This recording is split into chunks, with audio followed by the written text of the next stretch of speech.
कल के प्रवचन से आगे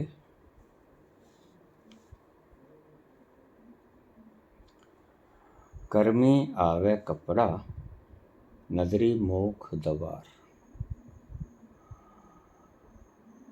जब तक उसकी रहमत नहीं बरसती कर्ता पुरख की, तब तक तुम मुक्त नहीं होते दुखों से।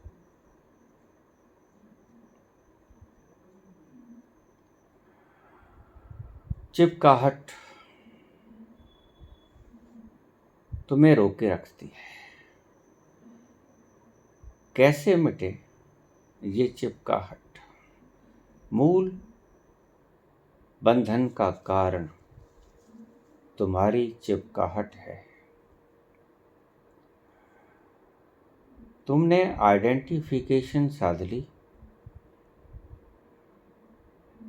किसी के साथ भी साध ली, बाल बच्चों के साथ, माँ बाप के साथ, पत्नी के साथ, पति के साथ, या गुरु के साथ, या परमात्मा के साथ। आइडेंटिफिकेशन पकड़ पकड़ है। जैसे ही ये नहीं हटेगी तब तक तुम उस विशाल समुद्र में गहरे उतर ना पाओगे, बूंद समुद्र में समा ना पाओगे। तो क्या किया जाए? उसकी रहमत लेने के लिए क्या किया जाए? कर्मी आवे कपड़ा, मनुख द्वार तो मिल गया हमें, मनुख का शरीर तो हमें मिल गया। नदरी मोख द्वार, उसकी नजर कैसे हो? सच्चा साहब जे नजर करे, जे नजर करे ताकागो हंस करे। सारी गुरबाणी भरी पड़ी है उसकी कृपा के गुणगान करती है। लख खुशियां पातशाइयां जे सतगुरु नजर करे, जे सतगुरु नजर करे। अब सवाल ये पूछा है कि सतगुरु नजर कैसे करे? बताता हूं। तुम्हारे कुछ करने से सदगुरु नजर नहीं करेगा।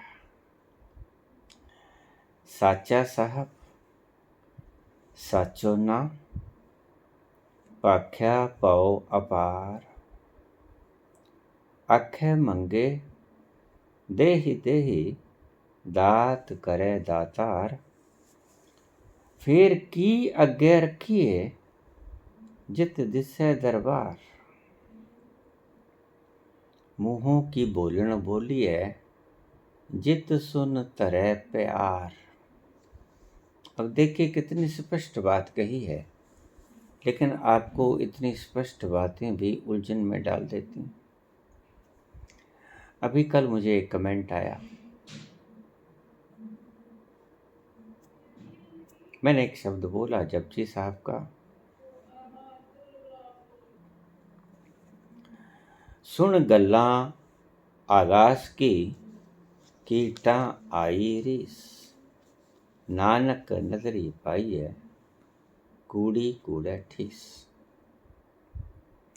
तो फौरन मुझे कमेंट आया, बाबा बोले बहुत अच्छा, व्याख्या बहुत अच्छी, लेकिन ये शब्द आगास नहीं है, आकाश है। मैंने क्या बताऊं? क्या मुझे मालूम नहीं है?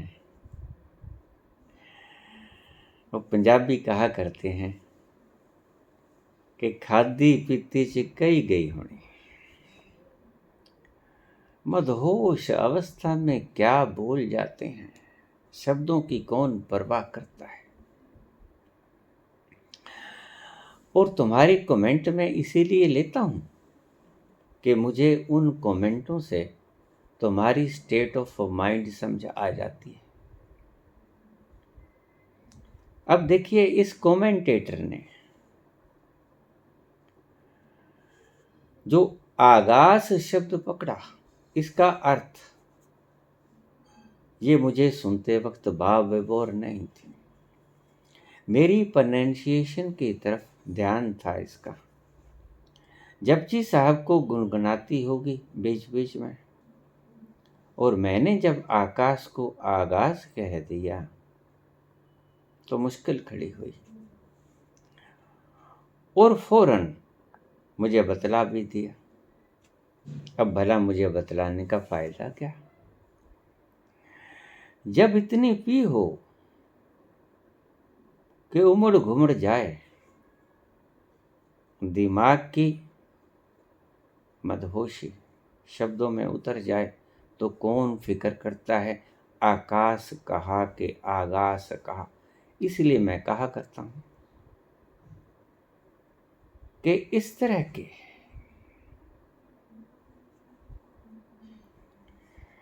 जो प्रोनाउंसिएशन वाले लोग हैं वो मुझे सुनते नहीं।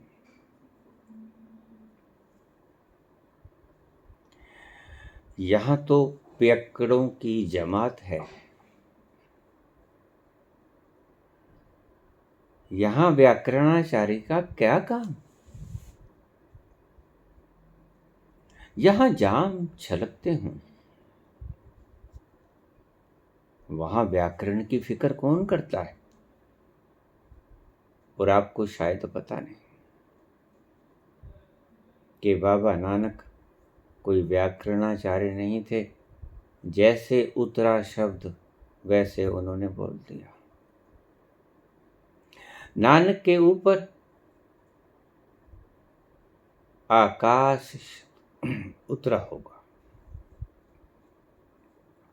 मेरे ऊपर बोलने वाले ने आगाज फेंक दिया, और शायद तुम्हें यह भी ना पता होगा कि बाबा नानक ने खुद आकाश को आगास कहा है। कहा? पाताला पाताल लख आगासा आगास, ओढ़क ओढ़क पाल थके वेद गैन एक बात। इन पियक्कड़ की जमातों को तुम्हारे व्याकरणाचार्य ठीक से सुन ही नहीं पाते, समझ आती है तुम्हारे कमेंट से।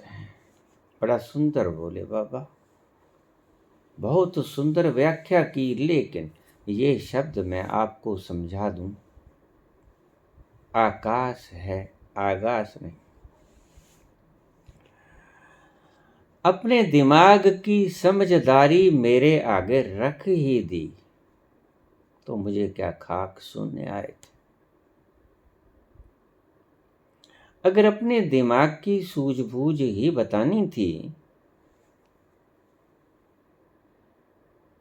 तो फिर सुनने का फायदा क्या हुआ? तुमने मेरी वो पियक्कड़ की भाव दशा तो देखी नहीं। तुमने मेरे शब्द और शब्दों के भीतर भी व्याकरण देख ले। और जब खुद बाबा नानक ने 2 बार, मैंने तो 1 बार बोला आकाश का आगास, और बाबा नानक ने 2 बार बोला पाताला पाताल लख आगासा आगास, ओढ़क ओढ़क पाल थके वेद कहनिक बात। नानक नदरी पाइए कूड़ी कूड़े ठीस। इसलिए मैं कहता हूं कि अगर आप नहीं पहुंचे हो तो आपकी पकड़ कहीं पड़ी हुई है। ये व्याकरणाचार्य की पकड़ निकल गई ना। जपजी साहब की पकड़ आपके दिमाग में थी, आपका दिमाग रोज दोहरा रहा है, और जहां कहीं गलती होती है आप चौंक के उठते हो, अरे बाबा गलत बोल गए।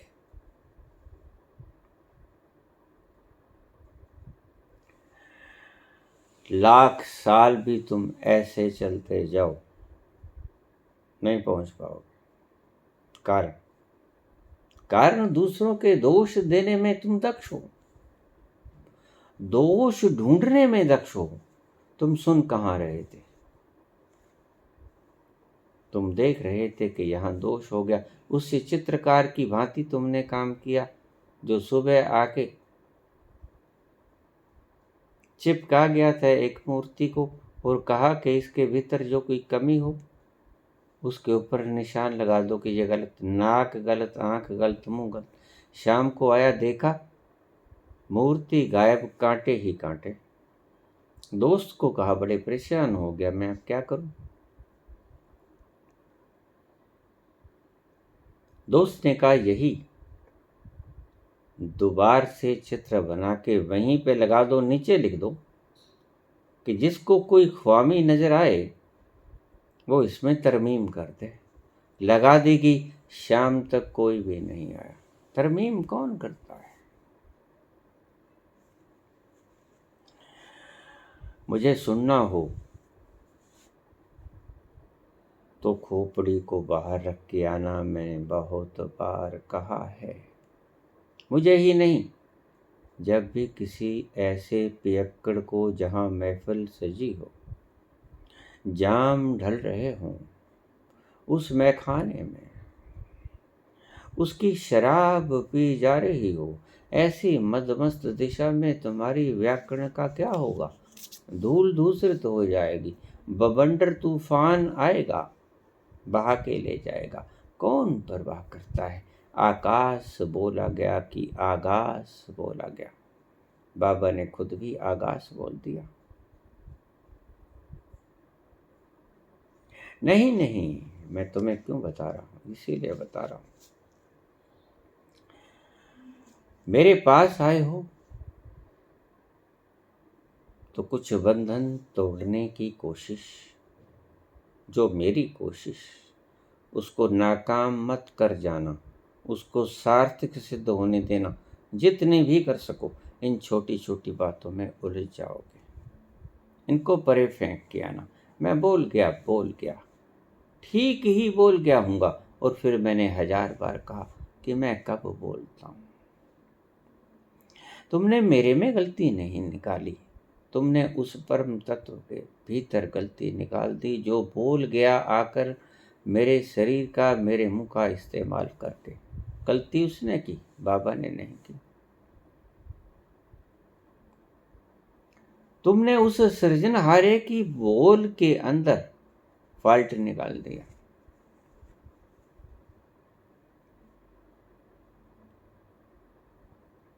खोपड़ी बाहर रख के आया करो, अगर सुनना हो तो। साचा साहब साचो ना, पाख्या पाओ अपार, आखे मंगे देही देही ते दात करे दातार। दाता दातार करता है, उसकी कृपा कैसी होगी? ये कहते हैं कि वो सच्चा साहब, उसका नाम भी सच्चा है, उसका वर्णन नहीं किया जा सकता। वो अपार है, वो कथनीय है। आखे मंगे देही देही, जीव उससे मांगते रहते हैं, प्रभु दो। भूख लगी, प्यास लगी, ये चाहिए वो चाहिए, दात करे दातार।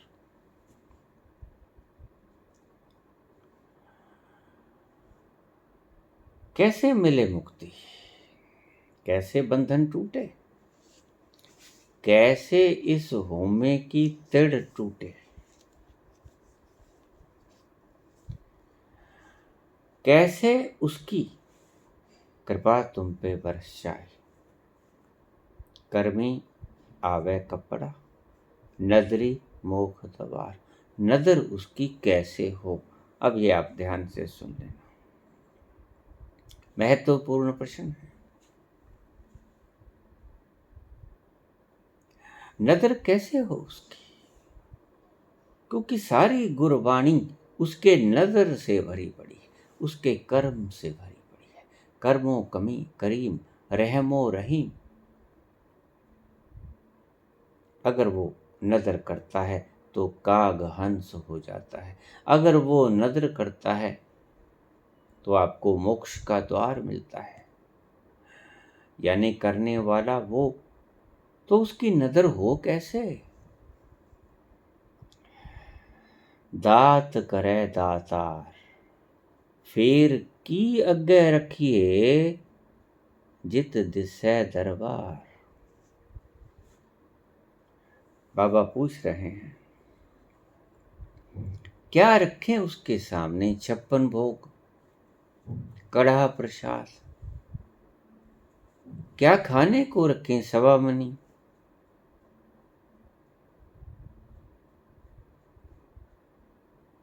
क्या रखें उसके सामने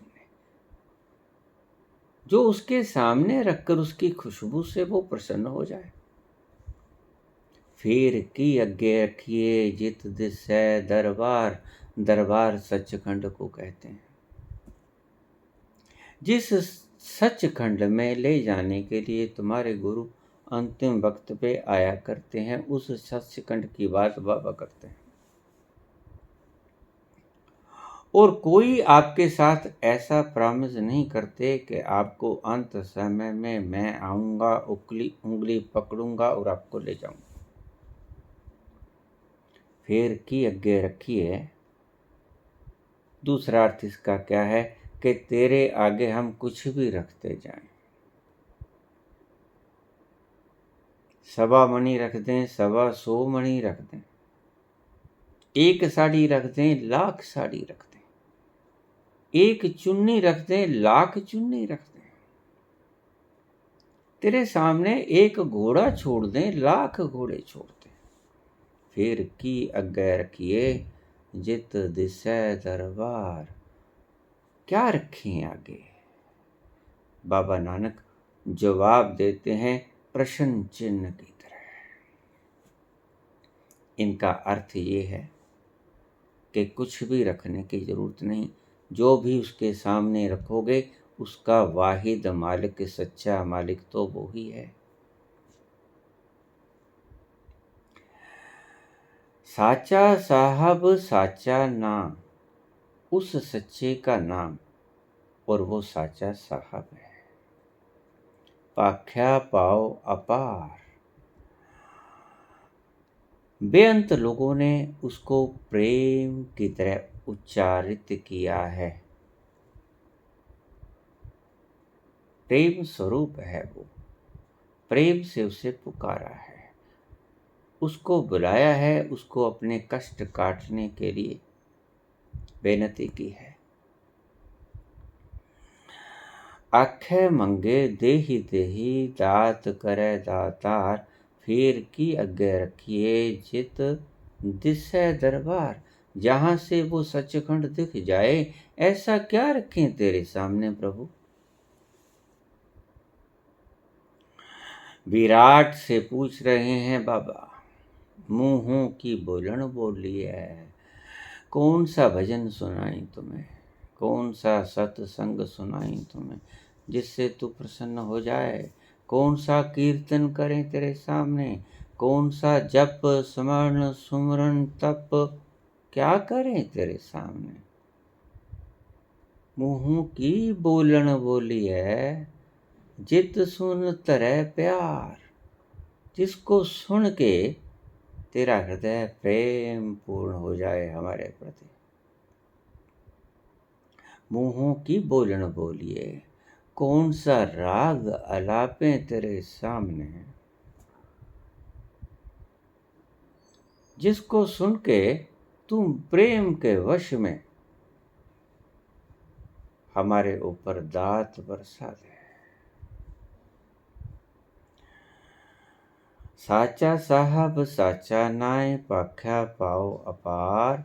आखे मंगे देही देही, दात करे दातार। फिर की अग्गे रखिए, जित दिसै दरबार। मुंहों की बोलन बोली है, जित सुन तरह प्यार। कोई कीर्तन, कोई तुझे प्यारा लगता हो भजन, जिसको सुन के चित सुन तरह प्यार। जिसको सुन के तुम्हारी कृपा हमारे पे बरस जाए, तुम्हारा प्यार हम पे बरस जाए। कौन सा भजन करें, कौन सा जाप करें, कौन सा सुमरण करें, वाहे गुरु कहें। राम कहें, रहीम कहें, अल्लाह करें, गॉड कहें, ईश्वर कहें। फेर की बोलन बोली है, जित सुन तरह प्यार, अमृत वेला सच नाउ। उस सच्चे नाम का वो वेला जिसमें अमृत छलक जाए। वो वेला कोई भी हो सकता है। तुम्हारे अमृत वेला की यहाँ बात नहीं हो रही। वो 3:40 का वेला नहीं तो अब तक पता नहीं कितने लोग पहुंचे जाते। अगर 3:40 के ऊपर बैठकर सुमरन भजन करने से उसका प्यार छलक जाता तो कब तक कितने कितने करोड़ों अरबों आदमी पहुंचे जाते, लेकिन ऐसा तो हुआ नहीं। अमृत वेला सच ना बढ़ियाई विचार। अमृत वेला के अंदर तेरी बढ़ियाइयों का विचार, तेरे सच्चे नाम का विचार ये करे तो तेरा प्यार छलक जाएगा। अभी प्रश्न ही चल रहा है बाबा का। अमृत वेला सच ना बढ़ियाई विचार। अभी उसका प्रश्न ही चल रहा है। बाबा जी ने पूछा, अमृत वेला सच ना बढ़ियाई विचार, कर्मी आवे कपड़ा नदरी मुख द्वार। बाबा कहते हैं, कर्मी आवे कपड़ा। तेरे कर्म के कारण, तेरे रहम के कारण हमें ये मानस शरीर तो मिल गया। नदरी मुख द्वार। अब मुक्ति के लिए तेरी नजर कब होगी, कैसे होगी? अब सुनिए बात को, बाबा क्या कहते हैं। नानक एवें जानिए। अब इसका जवाब सुन लीजिए कि उसकी नजर कैसे होगी आप पर। जिस नजर को पढ़ने से कां हंस हो जाता है,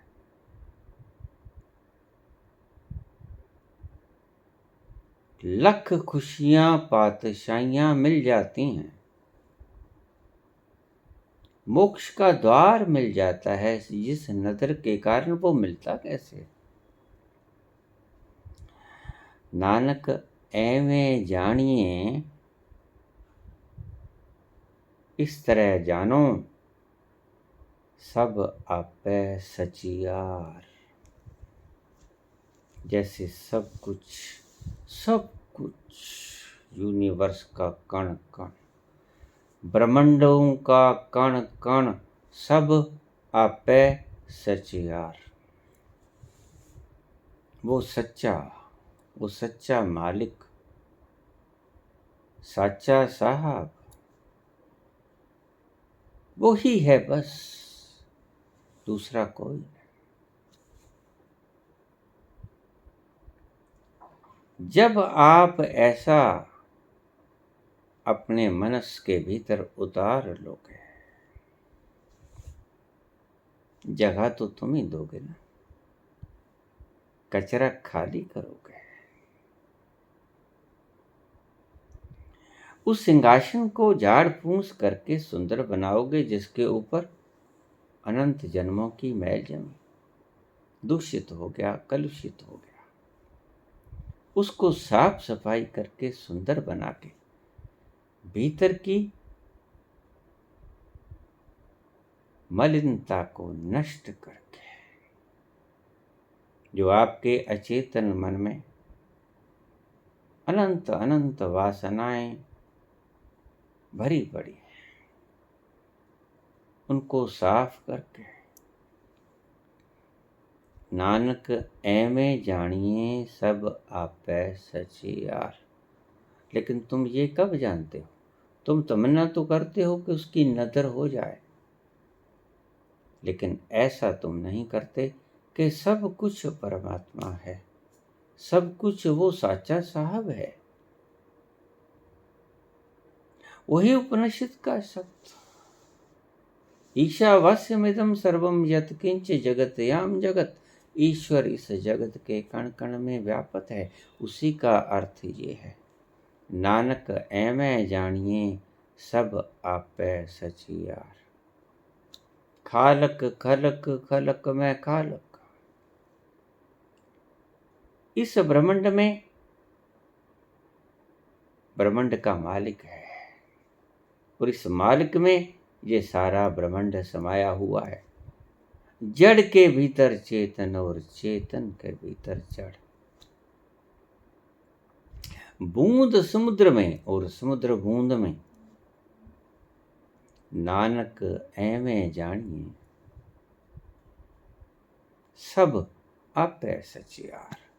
करे करावे आपै आप, मानस के कछु नाही हाथ। जब वो ही है और कौन करेगा? दूसरा जब है ही नहीं, दूसरा करेगा कौन? लेकिन गलती तब होती है, तुम दुखी तब होते हो जब तुम नहीं मानते कि वो ही सब कुछ है। तुम कहते को मैं हूं ना, बस। अरे ये मैं हूं ना आई और ईश्वर से दूरी बनी। वो ना बरस पाएगा तुम्हारे ऊपर अगर तुम्हारा घड़ा उल्टा रखा होगा, यद्यपि हर पल हर घड़ी बरस रहा है। गुरुत्वाकर्षण बल हर वक्त काम कर रहा है, लेकिन अगर तुम ऊपर से कोई चीज छोड़ोगे नहीं तो वो खींचेगा कैसे? नानक ऐਵੇਂ जानिए सब आपै सचियार। जपजी साहब का ये सूत्र एक रस की तरह है, रसो वैसा। उपनिषद ने कहा वह रस रूप है। ये शब्द जपजी के, सारी जपजी का निचोड़ है। नानक ऐਵੇਂ जानिए सब आपै सचियार। अगर वो ही है तो दूसरा कहाँ? तुम कहाँ से आए? तुम नकली हो, तुम झूठे हो, तुम हो ही नहीं। जब सब आपै सचियार है, जब वो सच्चा साहब ही सब कुछ है, सभी जगह विद्यमान है, उसके अलावा कुछ नहीं, तो आप कहाँ से आ गए?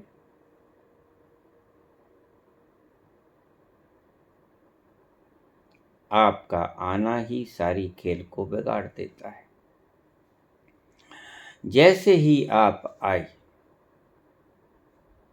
रुक्मणी की कहानी में कल सुना रहा था। कृष्ण भागे, खाने का कोर छोड़ के ठिठक गए, दरवाजे पर रुके, वापस आ गए और आकर खाने की थाली पर बैठ गए।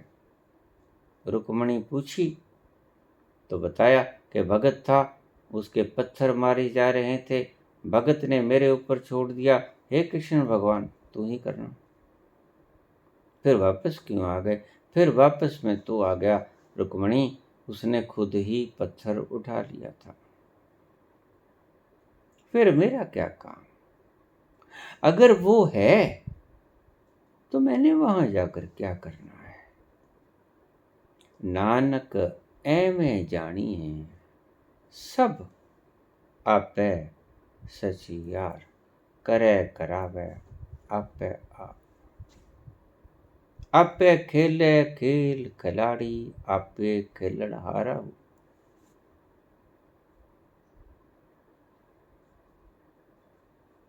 जिस वक्त तक तुम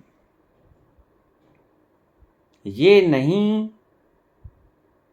तुम्हारे रोम रोम में समाता कि सब कुछ वो ही करता है, मैं हूं ही नहीं, तब तक आपको उसकी नदर नसीब नहीं होगी। नानक नदरी पाई है, कूड़ी कूड़ा ठीस। गप्पियों की बातें तो गप ही हुआ करती हैं, कूड़ी कूड़ा ठीस। नानक नदरी पाई है, उसकी नजर के बिना तुम्हें कुछ नहीं मिलेगा। उसकी नजर होगी तो सब कुछ मिल जाएगा, लेकिन नजर पाने के लिए क्या करोगे? हटना पड़ेगा। उसके बैठने को जगह दोगे कि नहीं? उसकी जगह तो तुम बैठे हो, सिंहासन तुमने मल रखा है, तो उसको बैठने को तुमने जगह कहाँ दी? स्पेस है ही नहीं। आप उठो, तशरीफ ले जाओ, फिर वो आएंगे। जैसे ही आपने उसके आने का स्थान रिक्त कर दिया बैठने का, तैसे ही वो आ जाएगा, पल भर की देरी ना लगेगी। यही बात हुई द्रौपदी की। द्रौपदी का चीरहरण हुआ। पहले देखा पतियों की तरफ, फिर देखा भीष्म की तरफ, द्रोणाचार्य की तरफ, विदुर की तरफ, काका धृतराष्ट्र की तरफ। कोई नहीं बोला। आखिर में कहा, लाज गई मेरी, तुम कहाँ छिपे महाराज। लाज गई मेरी, दुख हरो द्वारका नाथ, शरण में तेरी। कृष्ण आए, चीर बढ़ाया, द्रौपदी ने उलाहना दिया, इतनी देर कहाँ छिपे रहे? उसने कहा, मैं तो यही था, मैंने कहाँ जाना था, मैं तेरा तमाशा देख रहा था कृष्ण। तुझे बल था पहले तुम्हारे बलवान पतियों का, फिर भीष्म पितामह का, देवव्रत का, फिर द्रोणाचार्य का, गुरुओं का, फिर कृपाचार्य का, धृतराष्ट्र का, विदुर का। जब तक तुम्हें दूसरों का बल था, तब तक मेरा आना संभव कैसे था? सिंहासन खाली नहीं था तुम्हारा। तुम्हारे सिंहासन पर बड़े बड़े बली लोग बैठे थे, और जैसे ही उन्होंने दगा दे दिया, तुझे देखकर, तेरी दशा को देखकर गर्दनें झुका ली, और तूने पुकारा, तुम कहाँ गए महाराज। लाज गई मेरी, दुख हरो द्वारका नाथ, शरण में तेरी, मैं तेरी शरण में आई हूं, मेरा दुख हरो। मैं तो यही था, मैंने तुरंत तुम्हारा चीर बढ़ा दिया। कहीं नहीं जाता, कभी नहीं जाता, मैं यहीं रहता हूं। यही प्रश्न था कि इस नदर को कैसे प्राप्त किया जाए जिससे मोक्ष मिलता है। तुम हटो, जगह खाली हो। तुम्हारा रहना, तुम्हारा मौजूद रहना ही बाधा है।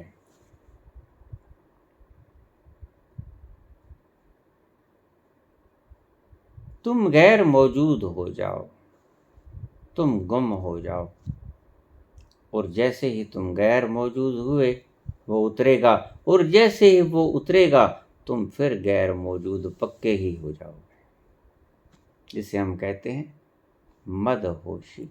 फिर तुम उस मदहोशी में होश खोओगे। उससे पहले तुम्हें खुद हटना पड़ेगा, परे, इस सिंहासन से परे उठना पड़ेगा, एम्प्टी होना पड़ेगा, सिंहासन को खाली करना होगा।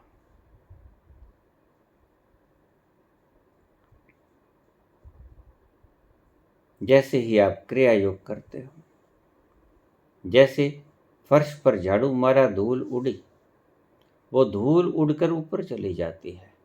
तुमने अपने अचेतन के भीतर क्रिया योग के द्वारा उस धूल को उत्पन्न किया, वो उत्पन्न होके जाएगी तुम्हारे चेतन में। और इस बात को अब ध्यान से सुन लेना, क्योंकि बहुत सी दुनिया क्रिया योग कर रही है।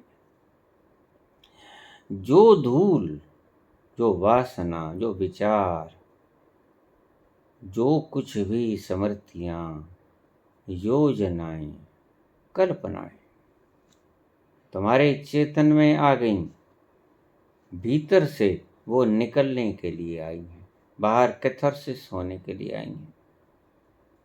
उनको एकांत में जाके बाहर निकाल देना, वो निकलने के लिए ही आई हैं, अन्यथा भीतर ही पड़ी रहती, तुम्हें दुख देती रहती। अब तुमने झाड़ू फेर दिया, क्रिया योग के द्वारा उसकी धूल उठाई, चेतन में आई, चेतन में आई तो निकलने के लिए आई। पता नहीं कब कब का गर्दा तुमने जमा कर रखा है इस मकान। जब वो गर्दा बाहर निकलने के लिए तुम्हारे चेतन मन में आएगा अचेतन से, तो उसे जगह दे देना, निकासी के लिए जाने देना उसे, उसके साथ झगड़ा मत करना।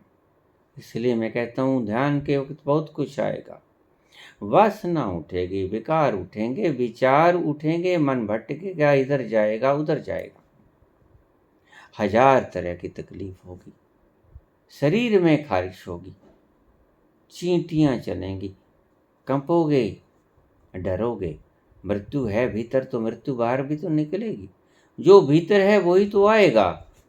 अगर हमारे कोई छुरी मार दे तो क्या निकलेगा? खून। खून था तभी निकला। तो झाड़ू अगर फेर दी फर्श के ऊपर आपके चेतन मन के, तो क्या निकला? यही जो आप देख रहे हो। इससे लड़ाई मत करना, ये तुम्हारे भीतर से आया है, तुम्हारे भीतर ही पड़ा था तभी आया है। तुम क्रोध करते हो, बिना किसी बात के भी क्रोध कर लेते हो, और तुमने कभी सोचा नहीं कि ये क्रोध अचानक से कैसे आ गया। अचानक से नहीं आया, ये तुम्हारे भीतर था, किसी ने उकसा दिया तो ये बाहर आ गया।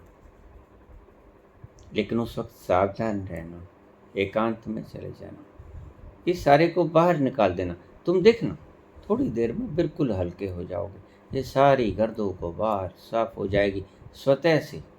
तुम्हें कुछ प्रयास नहीं करना पड़ेगा, तुम आराम से बैठ जाना।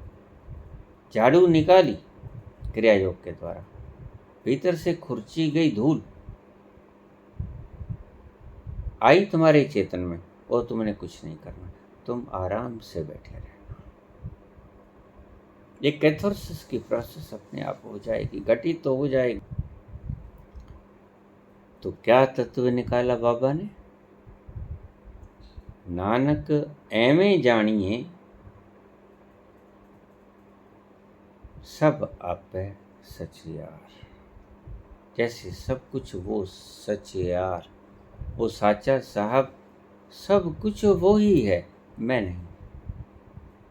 जानिए मानिए नहीं,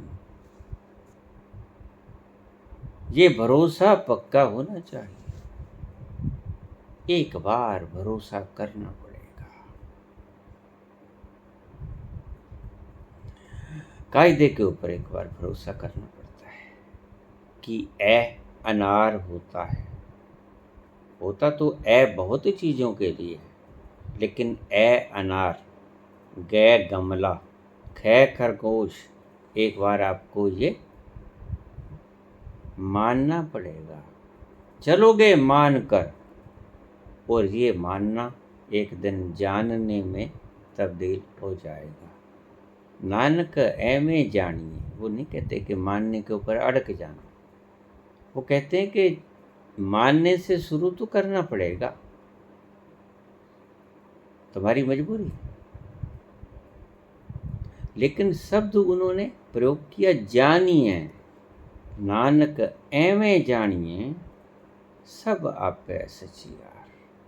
जैसे सब कुछ आपे सचियार, वो सतपुरुष, वो साचा साहब, सब कुछ वो ही है, सब जगह वही है। जिधर देखता हूँ उधर तू ही तू है, हर जर्रे में तू ही तो रूबरू है।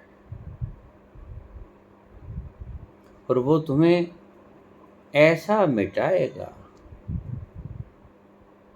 कि फिर से तुम उठने योग्य ना हो पाओगे। फिर से वो तुम्हारा टूटा हुआ मैं सदा के लिए टूट जाएगा। जो वो ईश्वर तोड़ेगा तुम्हारा, वो जो होमे को ईश्वर तोड़ेगा, फिर वो होमे कभी पैदा नहीं होगा।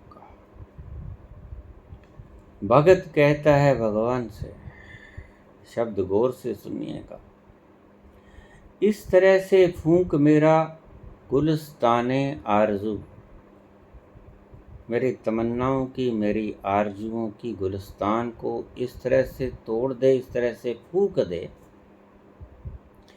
मेरी तमन्नाओं की, मेरी आरजुओं की इस तरह से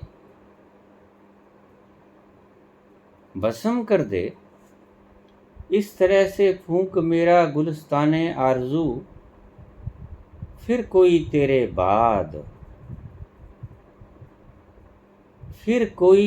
बाद इसे वीरान न कर सके। इस तरह से फूंक मेरा गुलिस्ताने आरजू,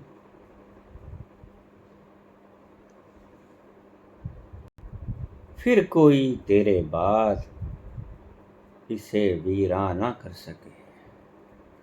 इसके बाद इसे कोई वीरान ना कर सके, बिल्कुल भस्मीभूत कर दे, और वो कर भी देता है। गुलिस्ताने आरजू, तुम्हारी आरजुओं के उपवन को जला डालता है, तुम्हारा अस्तित्व ही मिटा देता है। और जैसे ही तुम्हारे मैं का नकली अस्तित्व होता है, ये असली नहीं है। असली तो कभी खत्म नहीं होता। जो तुम हो वो तुम्हारा होना कभी खत्म नहीं होगा। मिटेगा, जो मिट सकता था वो ही मिटेगा। उसे मिटने देना। नानक ऐमें जानिए, सब आप पे सचियार। जिस वक्त सब कुछ वो सचियारा ही नजर आने लगे, जिधर देखता हूँ उधर तू ही तू है, हर जर्रे में तू ही रूबरू है, तो समझ लेना कि तुम्हें मंजिल मिल गई। पता ही चल जाएगा, रोआ रोआ खिल जाएगा। नृत्य करोगे, नाचोगे, गाओगे, संगीत उठेगा, राग निकलेंगे भीतर से, सारा अस्तित्व नाचता हुआ नजर आएगा। नजर नहीं आएगा, नाचेगा ही।